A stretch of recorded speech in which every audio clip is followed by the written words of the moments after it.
Now, on News Talk 105.9 WMAL. O'Connor and Company.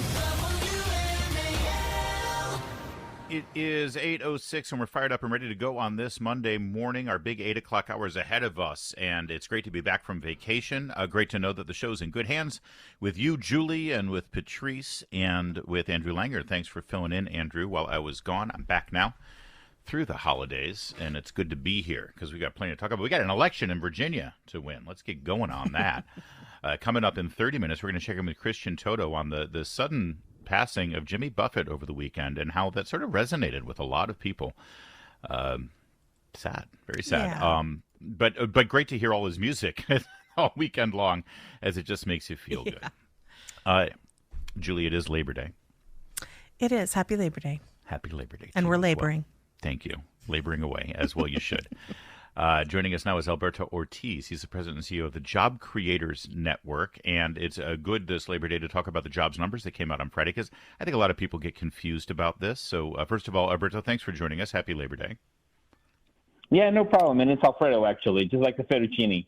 Oh, Alfredo, Happy Labor Day. I apologize, sir. Thank you for correcting me. Goodness gracious. There we go. Alfredo Ortiz. That's and now I'm right. hungry. Thanks for that. Me too. Thanks for that. Please don't mention I know what I'm having for dinner. All right. Exactly. So a couple of things that are confusing about these job numbers. First of all, the basics. This was the third consecutive month where less than 200,000 jobs were created. And that's not good, because we need to have more than 200,000 to sort of keep up with the demands of the economy, or what I don't know if they are demands or if they're artificial demands because of all the government spending. But you've got half the people saying this was no good, and then of course the Biden administration saying, "Oh, what a fantastic success this jobs report was." Why? I mean, it should be objective, shouldn't it, Alfredo? Yeah, it should be, but based on all the revisions as well, it's kind of worrisome, and you start wondering if it isn't objective anymore, because if you remember, along with that jobs report just last week, also the Labor Department actually revised downwardly job creation between for the whole year of March 22 to March 23 by over 300,000 jobs. That's roughly 25,000 fewer jobs per month. And so, that's the other thing that's confusing. Yeah. What's with these revisions? It's like every month they come out with a number and they say, "Oh, by the way, we got it wrong last month. It was much less than we expected." And it's always that way. It's always in the wrong direction under the Biden administration. So what's with the revisions? And why are they always overestimating in favor of the president? Yeah, exactly. I mean, June and July, for example, just recently, those were 110,000 collectively. I mean, the average is getting worse if you actually start pulling these. And I think the reason why they do this is because nobody actually reports on the revisions, right? The news doesn't report on the revisions. The news reports on the first headline, first estimate out. Same with like GDP. If you've noticed that every single time, the first one is always a rosy one, but then the afterwards, second or third revisions on GDP, or these revisions, for example, in the June and July, 110,000 jobs revised down, it's because nobody's reporting on it, except for you guys. Well, that's something that really concerns me. This rosy picture you get from Karine Jean-Pierre, from Biden himself, and from the Democrats, particularly Senate Democrats, saying everything's great. People are tapping into their 401k accounts now at record numbers. Credit card debt is through the roof, highest ever, I think, now. What do you say about the media's unwillingness to report this stuff? Is it just because people in the media are left wing and this is how it goes? I just, there's a story here that is not being reported. Mm-hmm. What do you say about that? Yeah, well, the media bias is undeniable. I mean, they get their talking points, obviously, from the White House every morning, because if you actually flip through, CNN and MSNBC, they're all saying the exact same thing. So it's like, how does that happen, right? I mean, it's almost like they're colluding with the White House. Not that I have any proof of that, but come on. I mean, we're not stupid. When you actually look at these numbers that they're reporting, and then you actually ask the average American on the street, it's a total disconnect. That's why I think what the latest poll now says, that 80% of Americans think that the handling of the economy by the Biden administration is poor. I mean, people are not feeling what they're saying Bidenomics is. I mean, for heaven's sakes, the other day I went to a Kroger to get myself deli meat sandwich, turkey, $15 a pound. I mean, I can't even make myself a turkey sandwich. Right. So we're speaking with Alfredo Ortiz. He's the president and CEO of Job Creators Network. The name of your organization, Job Creators Network, suggests that jobs can be created. The Biden administration claims they've created more jobs than anybody in the world, but it seems to me that those jobs are all people just returning back to work after COVID. You know, it's funny when you suddenly say it's not against the law to go to work. That's not creating a job. That's just lifting restrictions from people working in the first place. So when they talk about how, the green energy bill or whatever they called it now, the Inflation Reduction Act, Reduction Act? Yeah, created jobs. I mean, first, isn't it a misnomer that the government even creates jobs unless it's jobs in the military? The other stuff is just picking and choosing what industry they should throw money to. Yeah, absolutely. The only jobs that the government actually creates are bureaucrats, right? I mean, which have, lifetime pensions and all this other wonderful stuff that taxpayers pay for. But, after the Jobs Day report on Friday, Biden was actually doing his little press conference out there, reading his little teleprompter as much as he could. And for the first time ever, I actually agreed with him because I don't know if it was a slip or what happened, but he actually did say that all the jobs that were lost during the pandemic are back now, right? So admittedly right there, hey, they've only returned, right? They didn't create anything. And he goes, and we've created about 1 million jobs. Okay, I'll give him credit for 1 million jobs, but the 13 million jobs that he constantly tries to take credit for, which to your point is just basically jobs coming back from after the pandemic, right? It's just total falsities. And that the American public knows that the American public is not stupid. Well, and the idea of the 1 million jobs created, that's not really creating, it's throwing money against actual market demands to companies that create solar panels or, electric cars or whatever, and sort of artificially creating a market demand because of all this government money that they don't have in the first place. Yeah, no, absolutely. Can we say Solyndra? Remember that? Right. Good old Solyndra. What a disaster that was in the Obama administration. But yeah, I mean, absolutely. I mean, the jobs that they're actually quote unquote creating are, to your point, just artificial. Well, because they're mandating, but they're killing millions of other jobs, like in the fossil fuel industry. Yeah. Well, and real fast, based on everything I've always seen from the economy, it's small businesses who actually do create jobs. When new small businesses are created in communities and people have the economic freedom to be able to become entrepreneurs. And ironically, based on some reporting that I've seen from your organization, Job Creators Network, it's the small business owners or the wannabe small business entrepreneurs who are being stifled right now by this economy, by Bidenomics. Yeah, 100%. Music to my ears, what you're saying. Small business is the engine of our communities. It's the backbone of America. I mean, it's entrepreneurship. It's what we've been founded on, right? The idea that if you work hard, play by the rules, you have a dream, you have the opportunity to achieve that American dream. By the way, we've never were promised equal outcome, right? Just opportunity. And that's the wonderful thing. I actually wrote a book on this about how minorities actually, the best way to bridge racial and economic divides amongst minorities is actually through entrepreneurship. So we have to make it easier for those minority entrepreneurs or wannabe minority entrepreneurs, right? And all entrepreneurs, quite frankly, across America that want to succeed. But we have to do it through less government, lower taxes, and less regulation, completely the opposite of what this administration has done. Yep, and completely opposite of what they're promising more of in the future if you want to keep voting that way. Alfredo Ortiz of Job Creators Network, thanks for joining us, sir. Good to talk with you. And happy Labor Day. Thank you. WMAL. Making sense of the news. Live from the Home Paramount Pest Control Studios. Home Paramount, the leader in pest control since 1939. News Talk 105.9. WMAL. Making sense of the news. God, have you missed Anthony Fauci? I know I have. He was on CNN with Michael Smerconic. What a guy he is. Oof. Michael Smerconic. I got to give it to Michael Smerconic. He sort of bucked the CNN trend and actually asked a challenging question of one Anthony Fauci. Listen to this exchange and listen. And again, for all of you who thought you had an understanding of scientific studies and how science worked, Here's a discussion of masks. And again, Fauci's out there saying, yeah, if it gets bad, you're going to need to put those masks on. I hope everybody put their masks on. Yeah. Listen to this exchange where Smirkanich, again, broken clock, correct twice a day. He's probably fired. Smirkanich says, we've got some studies now that unequivocally show that the masks literally made no difference. And listen to Fauci try to weasel out of this here. But there's no doubt that the weight of the studies, and there have been many studies, indicate the benefit of wearing masks. I'm going to refer to one of them. You've heard about it before. I heard about it from a number of radio callers. Brett Stevens in the Times talked about Cochrane. Put that on the screen. Hold on. Can we pause it for a second? The most rigorous here, and Michael? comprehensive. If we could, just pause it there, because I realize now, because I remembered watching this earlier this morning, I'm giving Michael Smirkanich way too much credit. If you listen, he cites this study that was written up in the New York Times that basically says unequivocally that every way you look at it, even the N95 masks, they literally made no difference. All right.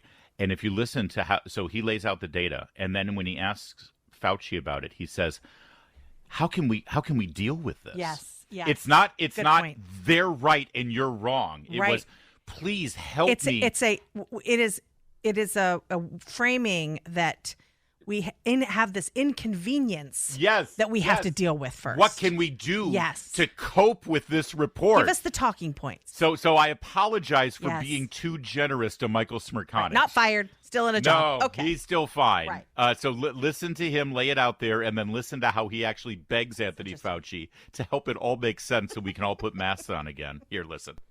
The most rigorous and comprehensive analysis of scientific studies conducted on the efficacy of masks for reducing the spread of respiratory illness, including COVID-19, was published last month. Its conclusions, said Tom Jefferson, the Oxford epidemiologist who is the lead author, were unambiguous. There is just no evidence that masks, make any difference. He told the journalist Mayan Demasi, full stop.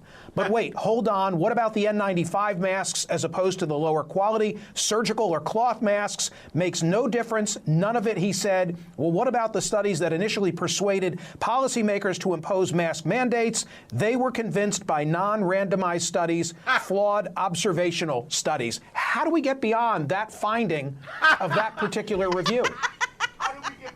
Yeah, but there are other studies, Michael, that show at an individual level for individual. Yeah, there you go. Yeah, and he goes on. And this is the thing. That is key, that response. There are other studies. The other studies at an individual level. What does that even mean? What does that even mean?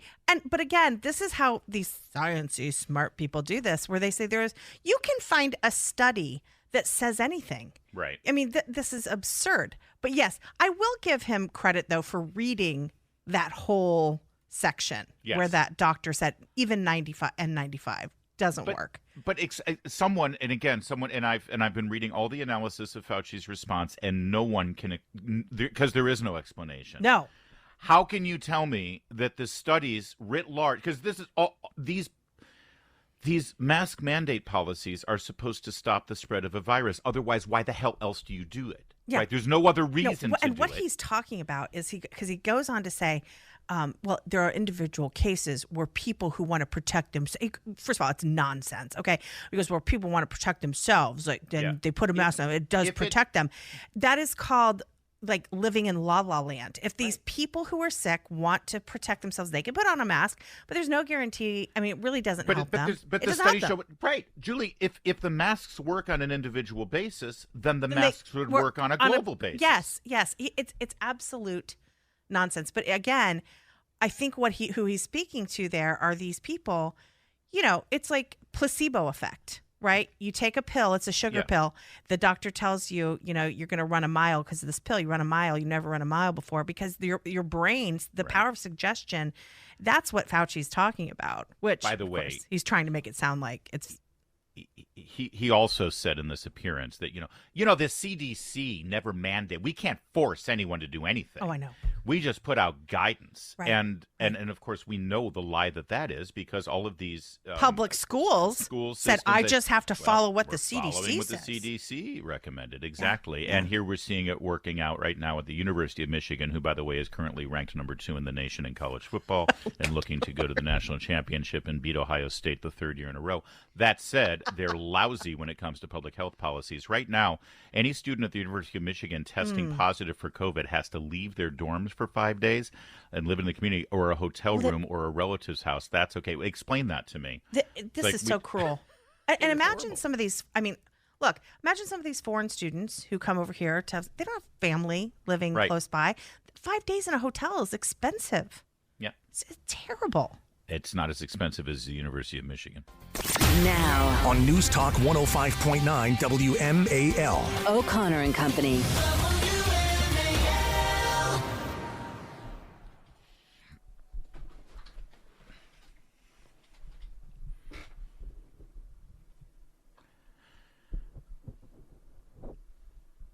There's certain songs that just make you feel something the second you hear it, and that's certainly the case with Jimmy Buffett songs, whether it's Margaritaville or Cheeseburger in Paradise or Come Monday.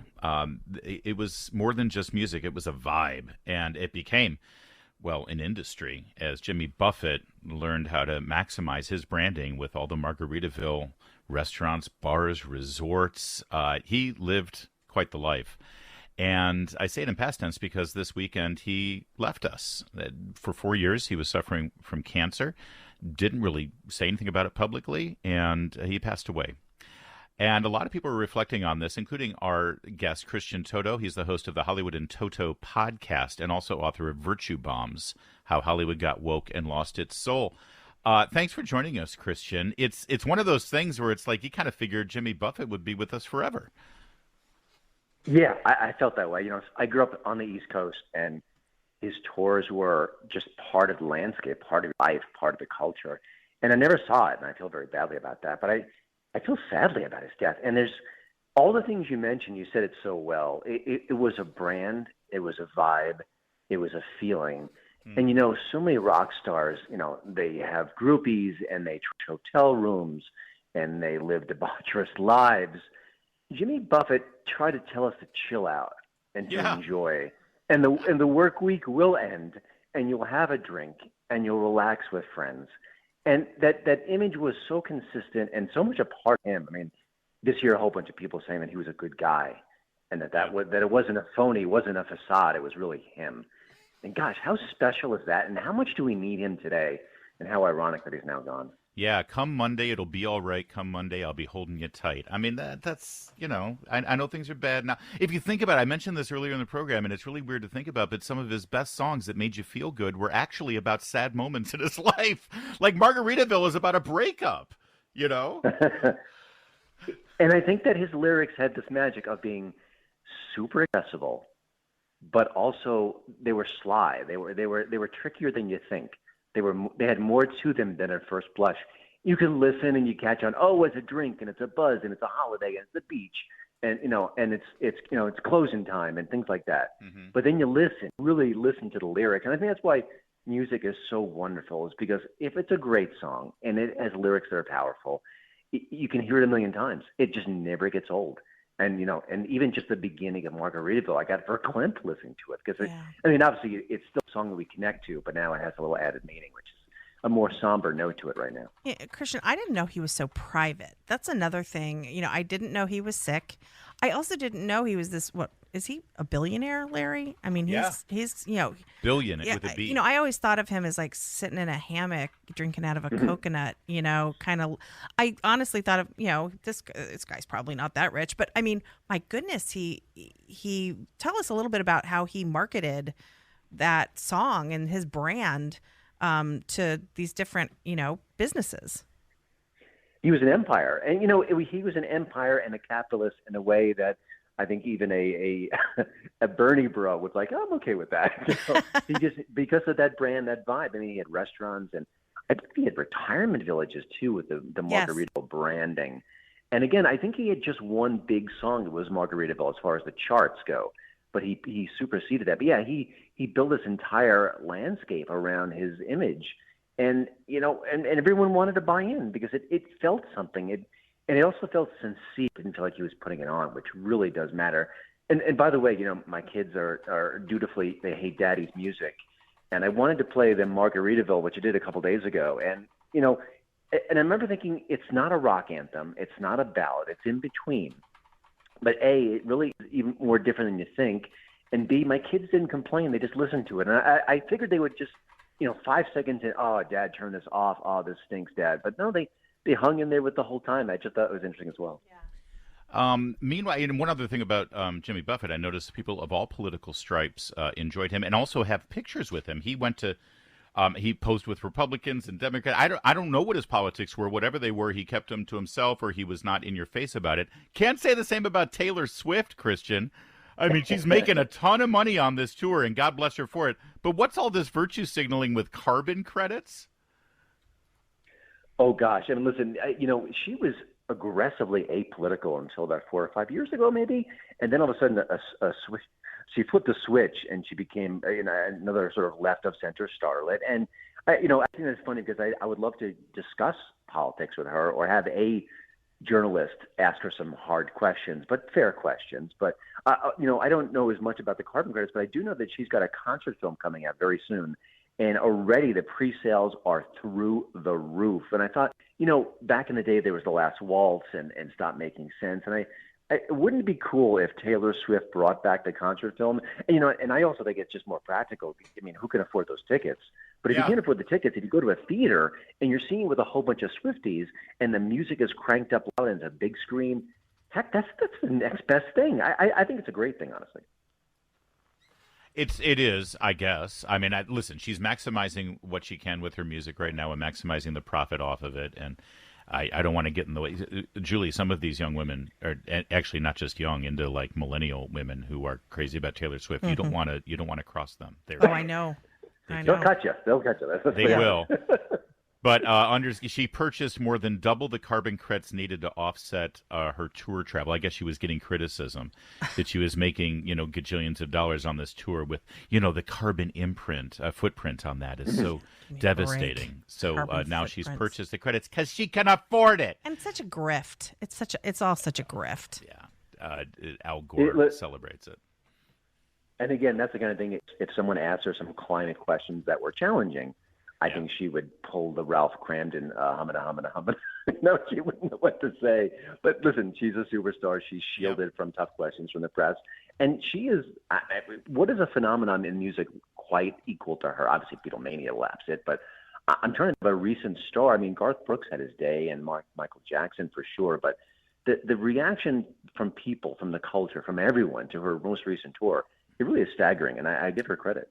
Well, $37 million in pre-sales on the first day of pre-sales for this film that she's going to put out. Hollywood's, that tells you something. You give people what they want instead of what Hollywood's been making for them. But I know that because I read Hollywood and Toto on a regular basis and listen to the podcast. Christian, Toto, always good to talk with you. Thank you. Thank you. It is 8:44. Well, you look at all of the indictments and charges levied against Donald Trump in the news cycle that he's had, and he's running for president.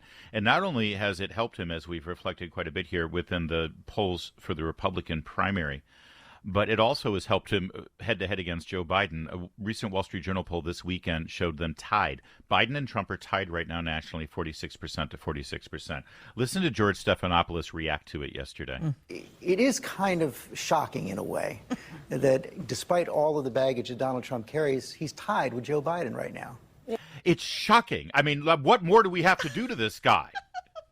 I mean, it's sort of giving away the store there, isn't it? I have a similar reaction. It is shocking given the fact that Biden has mashed potatoes for brains, that he's tied with a man who's clearly is clearly more healthy. So, goes both ways. That said, Donna Brazile, a Democrat, and say what you will about her, but I have plenty to say about her, but I think that she's savvy. And she knows the political landscape, and she knows the way the winds are blowing. Listen to her talk about the movement supporting Donald Trump right now. So I want to ask you the question I asked Tim Kaine towards the end. There, it is kind of shocking in a way that despite all of the baggage that Donald Trump carries, he's tied with Joe Biden right now. Yeah, I mean, George, when I looked at that recent poll, the Wall Street Journal, I said, this could keep me up at night. Look, the problem is, and the biggest challenge we face as Democrats, I say we because I'm a Democrat is that young voters, young Black and Latino voters, they're not ready to come back to the party. They're not even looking at the so-called messaging that's being sent to them about the economy, about climate change, about student debt relief. They are worried about their future. And right now, they're looking for a leader who represents their values and their vision. And I think the president's campaign is going to have to really, go deep and go hard to motivate those voters to come back within the Democratic Party coalition. Because without them, it is a tight race, and it's going to come down to 4 states. Yeah, but there's more to it than that. Yeah. And real fast, because she's talking about policy there, and then she goes on. But I have to say something, because, George, I'm old enough to say this. I've seen 2 movements outside of the social justice movements in my life on the political side. One was the Reagan movement. Reagan had a hold on his base, the country at large. They saw him as someone who was willing to stand up for American values, whatever that might have meant. Now, I thought it was reactionary. The other movement I saw was Barack Obama, hope and change. That galvanized the American people. I've never seen anything like this with Donald Trump. I mean, what doesn't kill you make you stronger? I mean, being convicted, being indicted, that's making him stronger. Raising $10 million using an ugly mugshot to raise money. This is a movement. And anyone who thinks that you can apply the old political rules to trying to defeat this candidate based on he's scary, he's ugly, whatever you might want to call him, this is a movement. It's a movement, and she's right about that. And the Republican candidates are learning that as well. Yes, but don't worry, Larry. There's still Larry Hogan.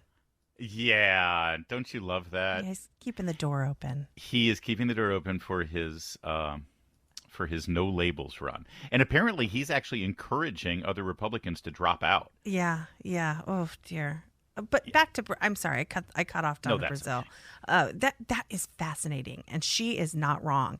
No, and a lot of people, look, I agree with you. I have a lot of things to say about Donna Brazile and her, giving the questions to Hillary and other kind of mischievous behavior. But she's no dummy, and she's been in this town for years, and she knows how politics works. And she makes a great point there. There is an energy out there for Donald Trump, and even for those who don't necessarily love the guy.